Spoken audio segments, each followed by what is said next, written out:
Hello, welcome to the Petaluma Historical Library and Museum. Today is Tuesday, September 27th, 2022. My name is Paula Freund, and this presentation is entitled The 19th Century Photo Studios of Petaluma's Main Street.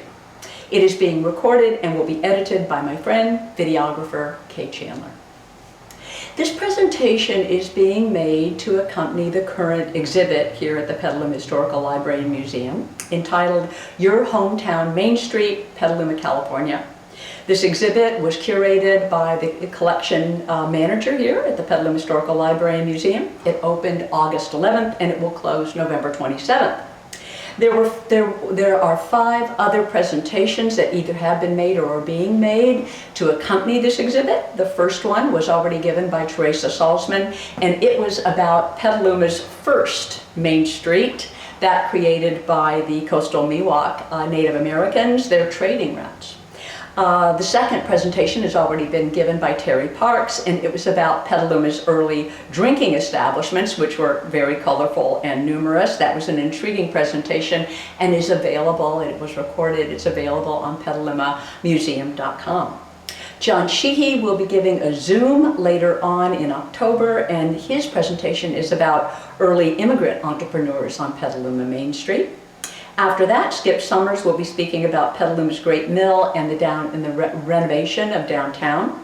And finally, George Baer will be reading from his recently published book, 3rd Street, Petaluma. You can go to petalumamuseum.com to find all of these presentations and events. You can find their dates, their times, and in many cases, recordings of the presentation. So back when Solange, the curator of the exhibit, was preparing the exhibit, she asked me to give a presentation on the photo studios that were on Main Street, and I was honored by her request.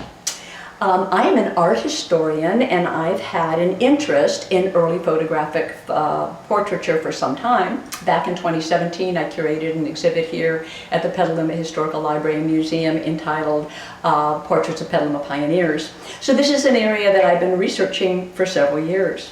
And I am currently updating and expanding PetalomaPioneers.org along with Amy Hogan and Marty Farini, which is the Petaluma Historical Library and Museum's 19th century collection of 19th century portraits of Petaluma pioneers. It is a really exceptional collection of about 500 portraits. So we are in the process of archiving all those portraits, which is a lot of fun.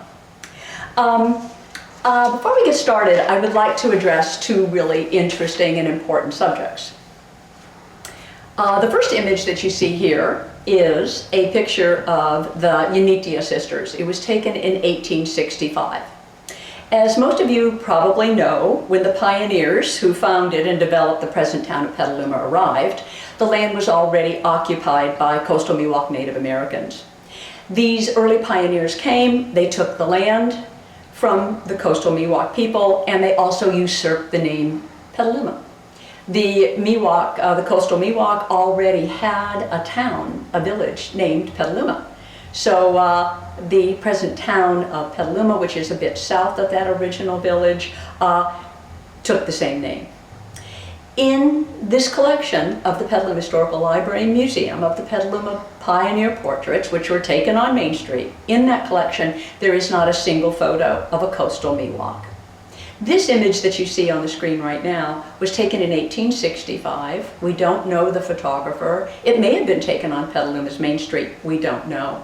As I said, this is Maxima Antonia and Maria Antonia Unita, and they were the granddaughters of a very important chief of the Coast Miwok tribe. His name was Aurelio Unita.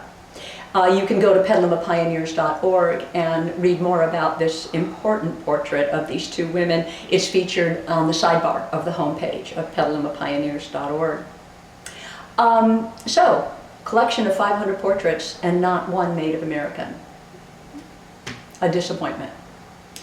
This collection of 500 portraits taken on Main Street in Petaluma includes a very rich and hugely diverse group of Europeans. It includes Irish, Scottish, Portuguese, mostly from the Azores, Swiss Italians, Germans, possibly every kind of nationalities represented in the portraiture in the collection. but we don't have one portrait, not one single portrait, of an African American or a Chinese American in the collection. We know that there were Black and Chinese people who helped to establish and develop the city of Petaluma. They were here, but we don't have images of them. But we have begun our attempt to enrich in our community's history and to find these portraits. So at this moment, I want to make a very important solicitation. If you have any portraits of Petaluma, Petalumans, Petaluma Pioneers, or the previous people who lived here, the Coast Miwok, please get in touch with the Petaluma Museum. We are working diligently to expand and enrich our knowledge of the history of our community. Get in touch with us at petalumamuseum.com. Email me at paula@petalumamuseum.com and let me know. I want you to know that the museum has a very wonderful policy. We know that people don't want to part with their original portraits. Those are family heirlooms. But what we'll do is we will scan them in high-resolution TIFFs for you, put them on a flash drive so you will have those for your own collection. If you will give us permission to place them in our archive on petalumapioneers.org, to save them for history and to share them with other people who are interested in who established our community. We have these Petaluma Pioneers. Who were these people? And why are there so many exceptionally beautiful portraits of these people? Well, it was a really perfect coming together of the arrival of the pioneers in the second half of the 19th century and the development of photography. Many Petaluma pioneers were initially drawn to California by the 1848 gold rush, and they were seeking a permanent home after they either were successful or not seeking gold. They eventually sailed out of San Francisco Bay, came up the Petaluma River, and they found this idyllic location where we all live, which for the early pioneers was replete with abundant wildlife, rich soil, a temperate climate. And these adventurous souls quickly established and developed Petaluma into a booming frontier river town with a very busy and flourishing Main Street.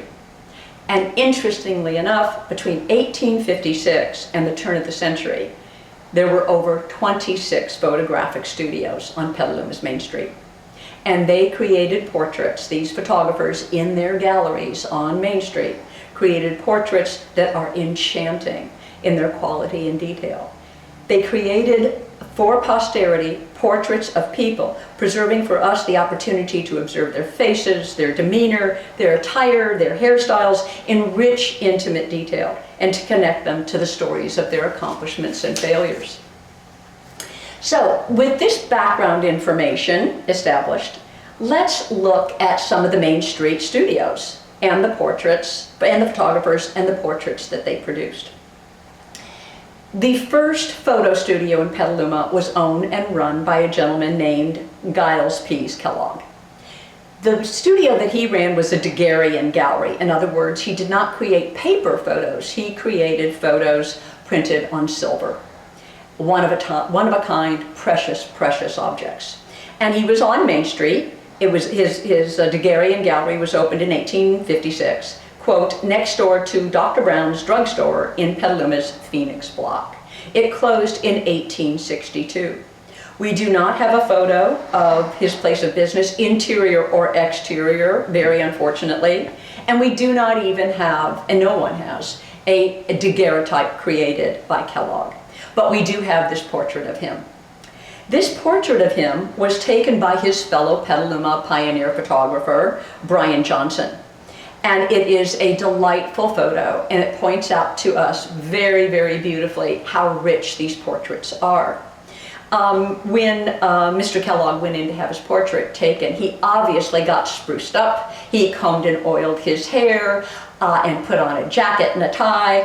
And it's so much fun to look at this portrait and to read what's written on the face and on the back.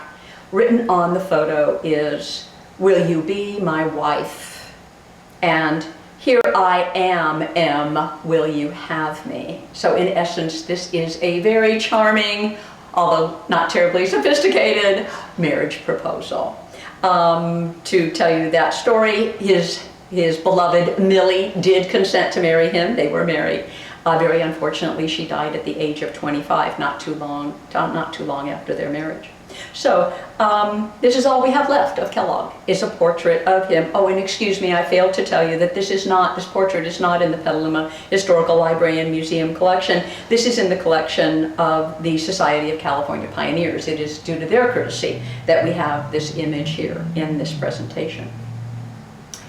The next image here is a lithograph of Petaluma from 1857, 1 year after Kellogg established his Daguerrean photo gallery. And you look at this picture of Petaluma and you think, well, this isn't a city, this is a quaint provincial village. They had something as sophisticated at that time as a Daguerrean photo gallery. That's kind of unusual. And I reiterate for you the fact that Petaluma had over 26 photo studios between 1856 and 1900, and at times there were 2 in competition. So this next image tells you why. This image is taken from the Petaluma Argus, and it's from 1870. And it's an advertisement from the Rendell Gallery. I love this advertisement. It is just, it points out so many things for us and explains so many things. Having your portrait was all the rage. I just mentioned that this was a perfect coming together of the pioneers coming here to this area in the second half of the 19th century and the development of photography. We saw daguerreotypes were started, and then we had paper photographs starting in the 1860s. So here we see in this ad from the Rendell Gallery, an ad from Mr. Rendell encouraging the Petalumans to come and get their portrait taken. This is so much fun. In the top left, you can see a carriage arriving outside of the Rendell Gallery and people pouring out of the carriage with enthusiasm, all crowding into the door, wanting to have their portrait taken. You see the photographer Rendell welcoming people and ushering them into what looks like a big hopper, kind of a magical photo-taking machine, and he's turning the crank, and people are going into this wonderful hopper and they're coming out the other end with their photo in their hand, absolutely delighted, and exiting by the door on the right. Above his magical hopper photo-taking machine at the top, you see a skylight, which was an absolute necessity for those early portrait studios. You can see why steampunk became such a fashionable and fun thing. This was a fun advertisement. It points out to us how enthusiastic people were about having their portrait taken. And you could almost make a comparison between the photo galleries of the second half of the 19th century to cell phones and selfies and sharing your photos with your family and friends. This was a mania. People loved it. So we had many photo studios on Main Street. This next image is a photo not of Petaluma. Very unfortunately, we do not have a portrait of an interior photo studio on Petaluma's Main Street, but this one would have been typical. This would have been what it would have looked like. You can see the large skylight in the roof, allowing the light to come in, which was essential for the photographer to capture your image. You can see a fringed arm studio chair, which was a prop that every studio had. You can see a painted backdrop there. And in many studios, they had several backdrops you could choose from, depending on if you wanted a landscape or you wanted an architectural interior. And of course, there was the large tripod camera, which was big and bulky, but those big bulky machines produced magnificent portraits, which we'll see in just a minute. This next image is a very important early photograph, and it is a photograph of George Ross's studio in Petaluma. Now, people who study early photography know this image. It's well reproduced. It's reproduced in PalmQuest, this Petaluma photo studio facade. This was George Ross's photo studio, and it is just delightful. Let's take a look at this. His photo studio was opened in the late 1860s. And it was 2 doors above Wickersham and Company Bank. It was on the top floor. They had to have that skylight. And it was over a business that offered cleaning, tailoring, machine sewing, and clothing repair, as you can see there. As you can see from the stripes, they offered ambrotypes, sun pearls, porcelains, and melanotypes, which were essentially tintypes. You can see 2 men posed for the photo. and there is a man on the second floor looking out the window. This is a rare and very important photo of a studio facade. You can see that the streets were unpaved, and you can see the duckboard sidewalk as well, which gives us a feeling of what downtown Petaluma was like in the 1860s. I am standing in front right now of a reproduction taken from this photo. And what it is back in 2017 for the Petaluma Pioneers, Portrait of Petaluma Pioneers exhibit, the Petaluma Historical Library and Museum artist-in-residence, Barbara Maxwell, created this from that early portrait. And we mounted it for the exhibit in front of the Petaluma Pioneer Parlor. And it made a wonderful entrance for that location. Barbara is a wonderful volunteer here at the Petaluma Historical Library and Museum. For many of the displays, she has created original backdrops with her artistic ability, and she is thoroughly appreciated here at this institution. That's all we have to show you, images of the early facades of the photos on Main Street. But let's now find out what objects were produced in these galleries by these very talented and skilled early pioneer photographers. Let's go inside the Petaluma Historical Library and Museum's Petaluma Parlor. We are in the Petaluma Pioneer Parlor. This room is the creation of the Petaluma Museum Association. The project for this room was spearheaded by Susan Villa during her tenure as the Petaluma Museum Association president.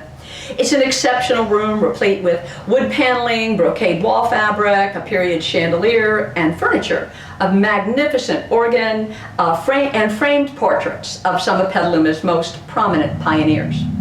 Also, there's a display case with graphoscopes and celluloid photo albums.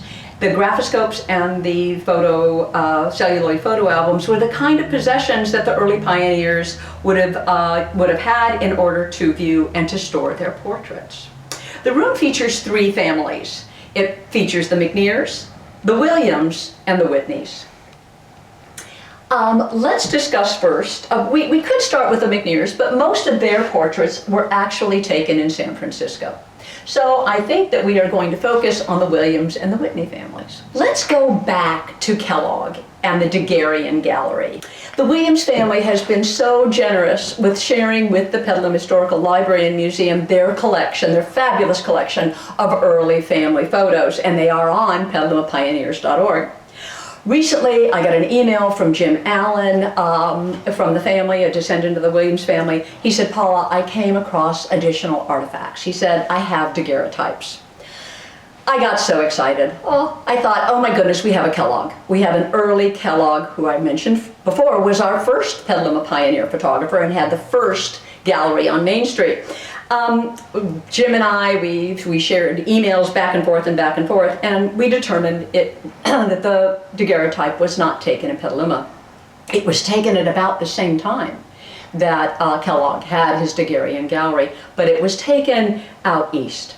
It was probably taken right before George Williams departed the East Coast, left his family, and came to California, and called for them to come later. That's a fabulous story about how they made it over here and how they missed each other. Anyway, go to petalumapioneers.org to find out about that story. It's absolutely wonderful. But anyway, as you can see from this daguerreotype, you can see George, you can see his wife Mehetabel, and it's taken in the East.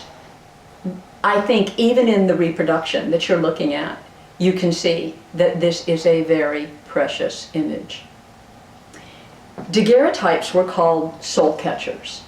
They were printed on silver, and they were put in leather boxes and with velvet framing background. They were sealed tightly so that the silver would not tarnish.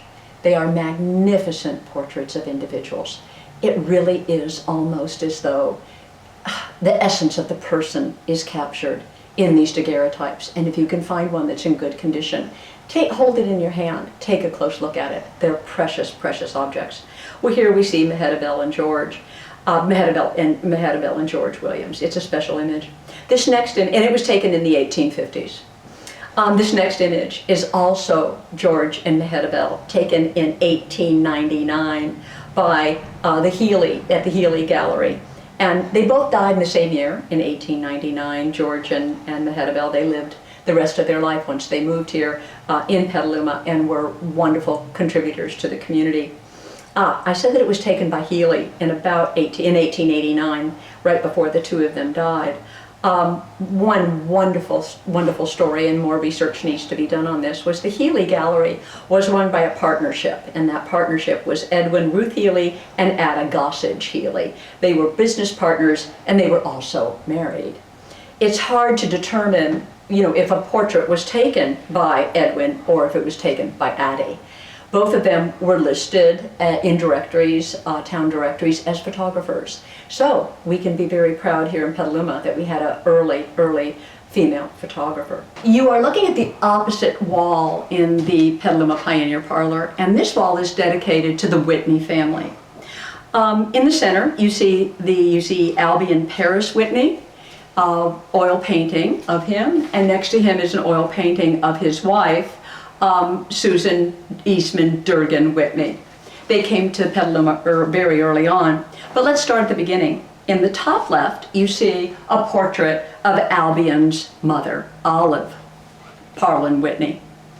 This portrait was taken when she was 82 years old at Hugh Anderson's Sunbeam Gallery on Petaluma's Main Street. In this carte de visite, we see her at the age of 72 in 1874. It is one of my favorite Petaluma Pioneer portraits. Whitney is seated, wearing a black dress and matching cape, the outer appearance of which is very unadorned. But according to the commentary written on the back of this portrait, the cape was lined in bright blue sassonet, which is a fine, soft silk fabric used in lining material in dressmaking, something that was very luxurious and very beautiful. So that dark exterior and that cape, instead of being so stoic and so puritanical, had a magnificent interior. Her surprisingly dark hair for a woman of 82 can be seen along the edge of her white ruffed day cap.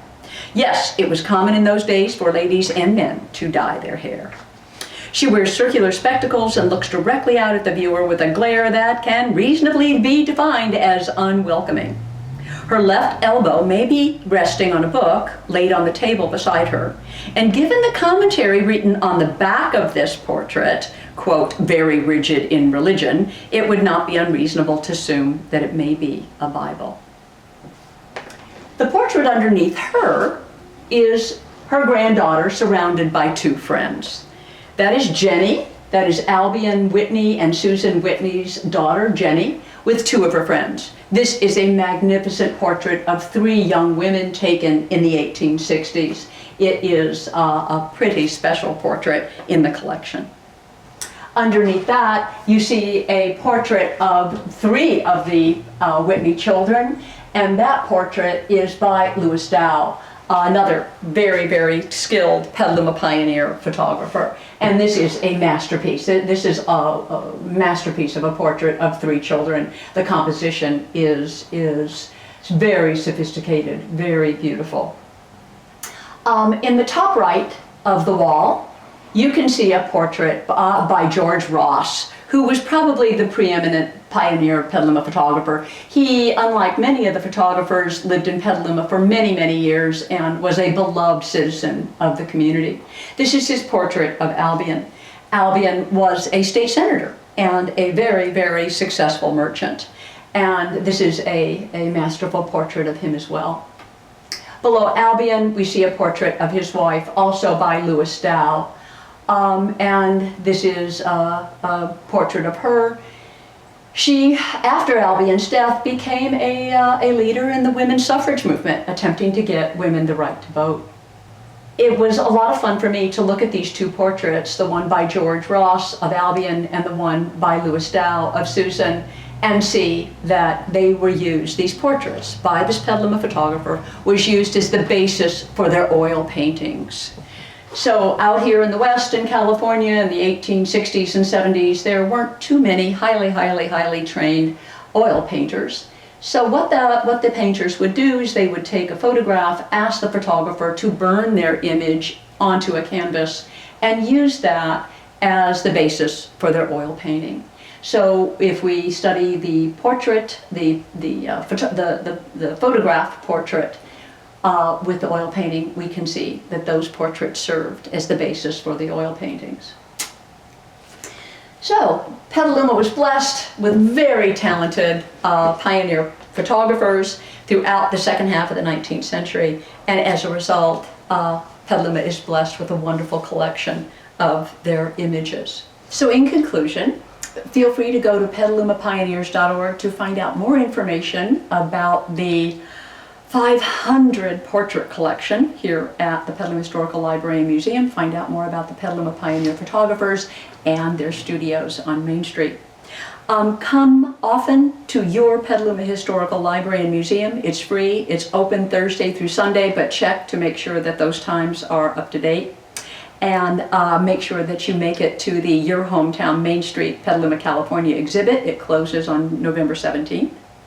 And when you're here at the museum, make sure you drop in and see the Petaluma Pioneer Parlor and see the portraits in the flesh. Finally, go to Petaluma Pioneers, go to the PetalomaMuseum.com for updates and information about the other presentations and events associated with the exhibit. Thank you for your attention.